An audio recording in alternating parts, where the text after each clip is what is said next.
Hi Satnam, how are you? Good, thanks. How are you? Where are you? I am in Bradford, sunny Bradford today. Oh, yeah, lovely. I was there at the weekend, sort of. I was in Harrogate, the posh end. Great. Yeah, well, Bradford, Harrogate, two completely different demographics, but very Yes. close to each other, absolutely. Are you in Wolverhampton? I know from your book that's where you're originally from, Yeah, um, I'm often there, but today I'm in London where I live. in London, in the capital. So, Stolen History, a book that you've written with a very young audience. It's your very first children's book. Yeah, Um, I hope they and understand it. well, I understood it. I read it and I thought this is brilliant. This is fantastic. What Obviously it's really hard for a writer. You know when you've got a specific audience, because as journalists, we know who our audience is in terms of reading our newspaper, and we write for that audience. And you've always written for adults, and especially on such a complex subject of the British Empire. To then transition to write on that complex topic for 8-year-olds, what was that process like? How did you, or what made you decide to do it firstly, or agree to do it? And then secondly, that transition, how did you come up with the styling? I mean, I love the language in terms of how you've written it. It sounds like a father's telling his kid a story about the British Empire, and I quite like that.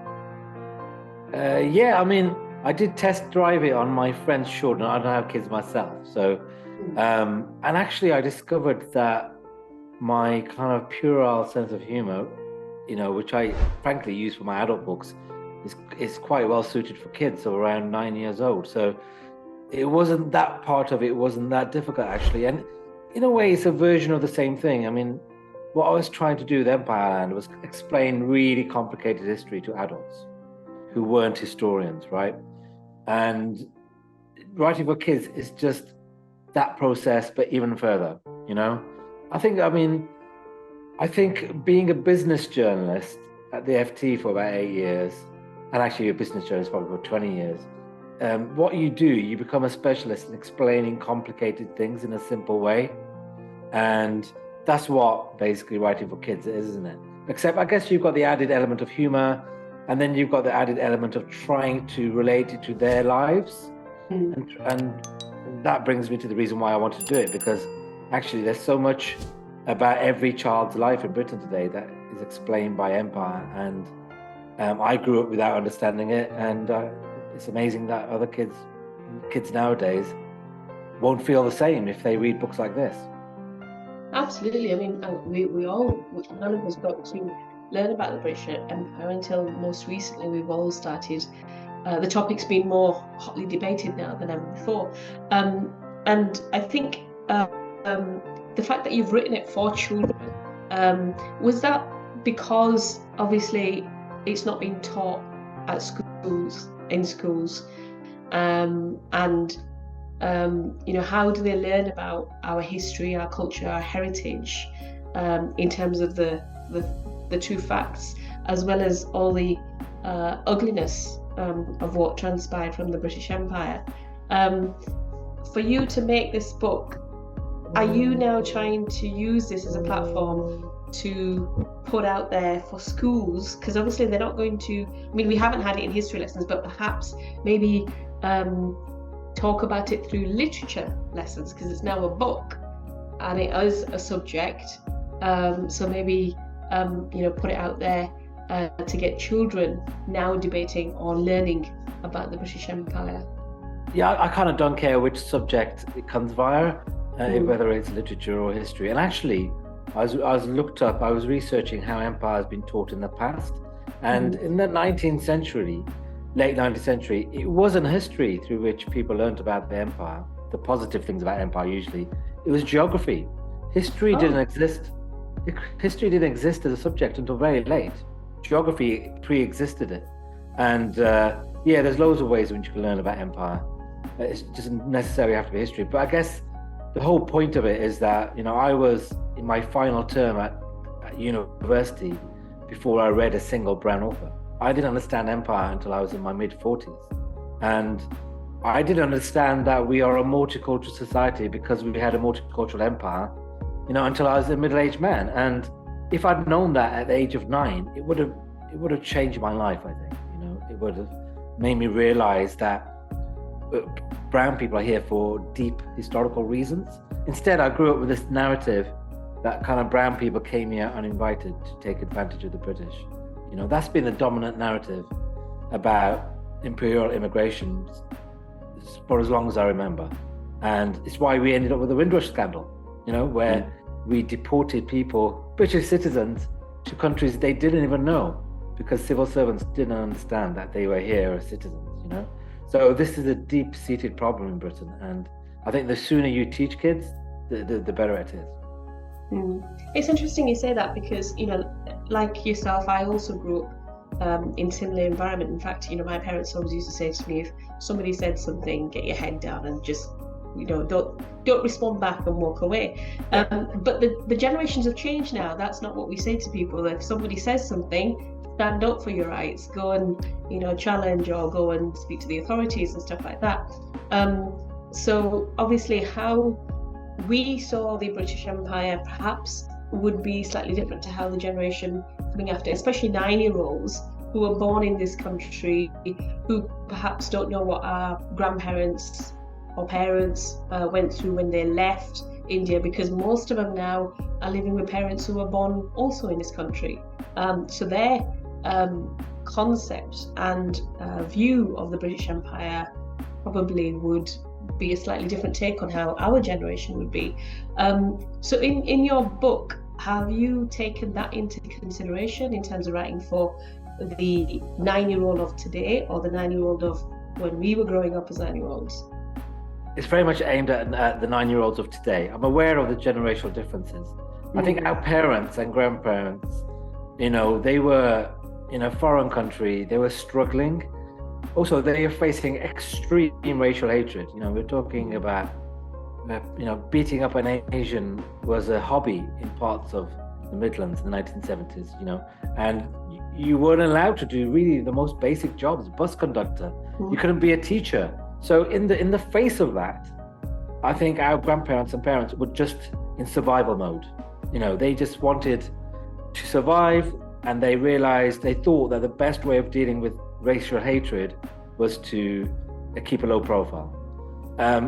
One of the positive things now is that we have a British Asian Prime Minister. Multiculturalism is accepted, anti-racism is accepted, and I think our generation and our kids don't have that attitude.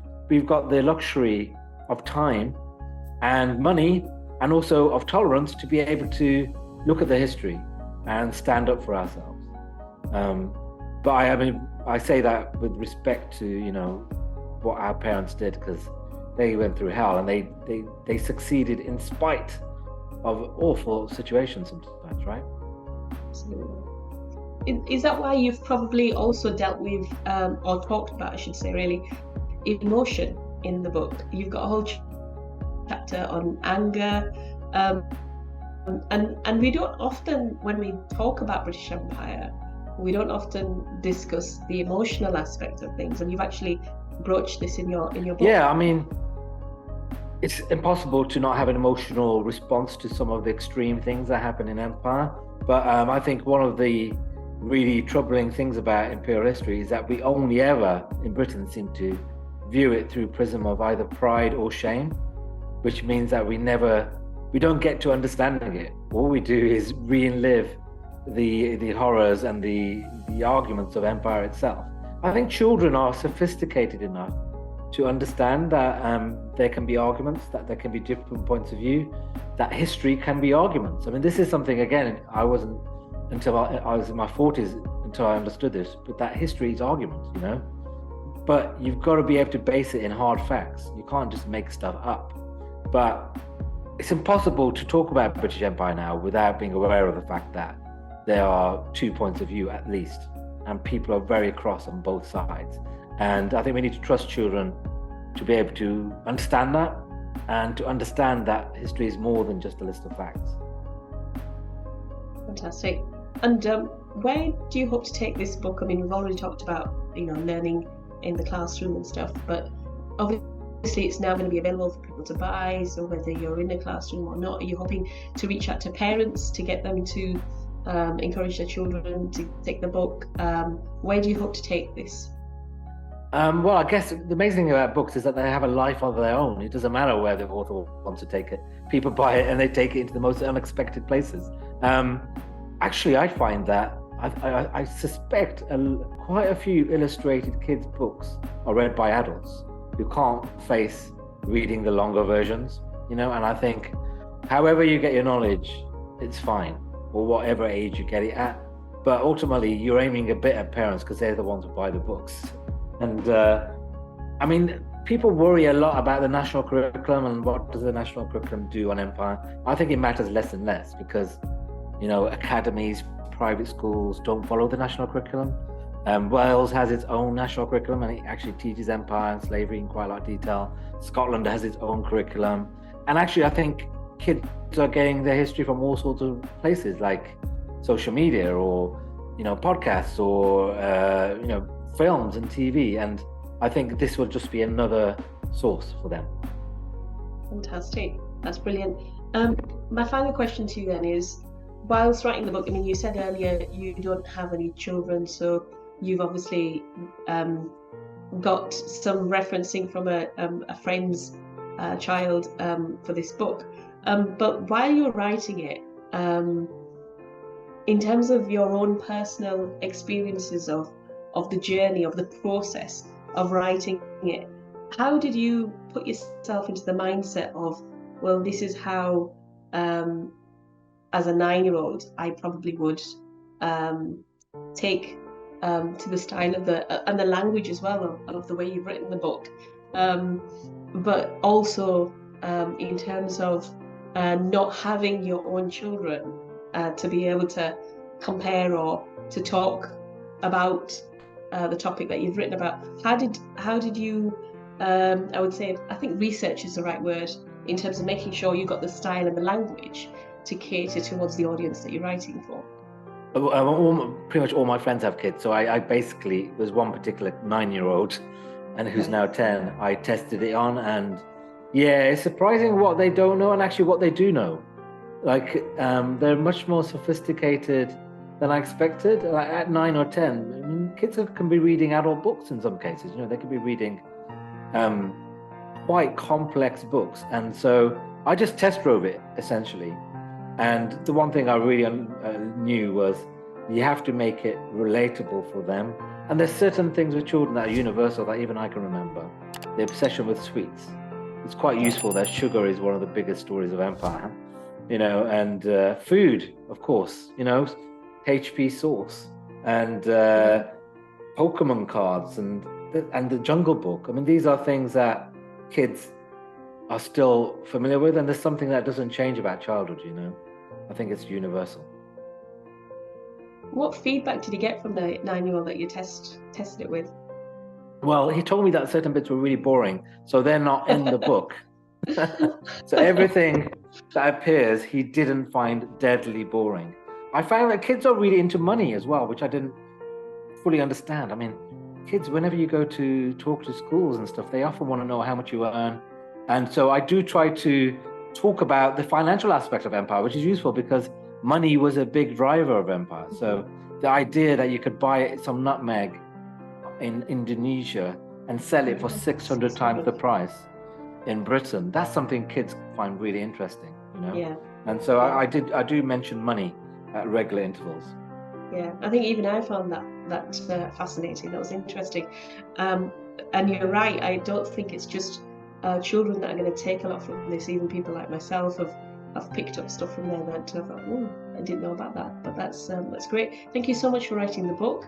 And thank you for your interest. I appreciate it. It's very kind of you. No, and I wish you all the best with it. And I hope that lots and lots of people read it, because it's definitely something, a story, a subject that all of us are keen to share and obviously absorb and learn from. Thank you. That's very kind of you, and I look forward to seeing the piece. Sathnam, I think honestly you've written something really amazing, and even the illustrations. I mean, the book that I got, it's not the real copy, but some of the illustrations that I've seen, I think the children are really good. I saw quite of a Roald Dahl kind of. Yeah, it's quite very similar to Quentin Blake, isn't she? It is. Jen? Yeah, that's what definitely. I thought as well. You know, Yeah, it's really amazing to have a colleague on a book because normally it's just you, by yeah. yourself. So it's Oh, amazing bless. with kids' books that it's a much more of a team effort. Yeah. Well, that's good. I suppose, and that's probably why, when I said about research, it, people say kids are harder, much harder audience. Did you find that while you were I writing it? find them they're a harder audience to speak to when you go because when you go to schools, literally kids will literally fall asleep in front of you, and they don't make any effort to hide their boredom and disinterest. So Correct. you've got to Yeah. keep them engaged. Yeah. Absolutely. Well, you kept me engaged with the book. So I don't think I classify as a kid, but I'm sure there'll be plenty of children out there who are going to really appreciate this. So thank you so much. Brilliant. Well, thank you very much, and enjoy the rest of your week.